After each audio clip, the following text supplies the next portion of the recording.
For latest news, subscribe our channel and press the bell icon. Never miss any news. നമസ്കാരം, ഇത് one India Malayalam. കൊച്ചിയിൽ യുവനടി ആക്രമിക്കപ്പെട്ട കേസിൽ നടിയും ദിലീപിന്റെ ഭാര്യയുമായ കാവ്യ മാധവനോട് അന്വേഷണ സംഘത്തിന് മുൻപാകെ ഹാജരാകാൻ നിർദ്ദേശം. കേസിലെ മുഖ്യപ്രതി പൾസർ സുനിയുടെയും സഹതടവുകാരൻ ജിൻസണിന്റെയും മൊഴികളുടെ അടിസ്ഥാനത്തിലാണ് കാവ്യ മാധവനെ ചോദ്യം ചെയ്യുന്നത്. കൊച്ചിയിൽ കാവ്യയുടെ വീട്ടിൽ പോലീസ് എത്തിയിരുന്നുവെങ്കിലും അവരെ കണ്ടെത്താൻ കഴിഞ്ഞില്ല. ഈ സാഹചര്യത്തിലാണ് ആലുവയിലെ ദിലീപിന്റെ വസതിയിലെത്തി പോലീസ് നിർദ്ദേശം നൽകിയത്.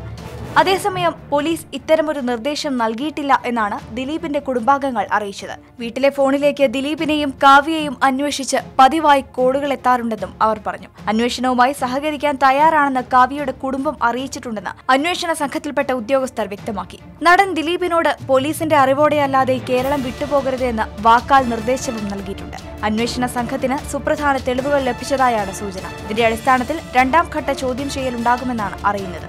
അന്വേഷണ സംഘത്തിന്റെ ചുമതലയുള്ള IG ദിനേന്ദ്ര കശ്യപ് DGP ലോക്നാഥ് ബെഹ്റയുടെ നിർദ്ദേശപ്രകാരം കൊച്ചിയിൽ എത്തിച്ചേർന്നിട്ടുണ്ട്. വാർത്തയോട് നിങ്ങൾക്കും പ്രതികരിക്കാം ഒരു കമന്റിലൂടെ. For latest news, like, share and subscribe to One India Malayalam.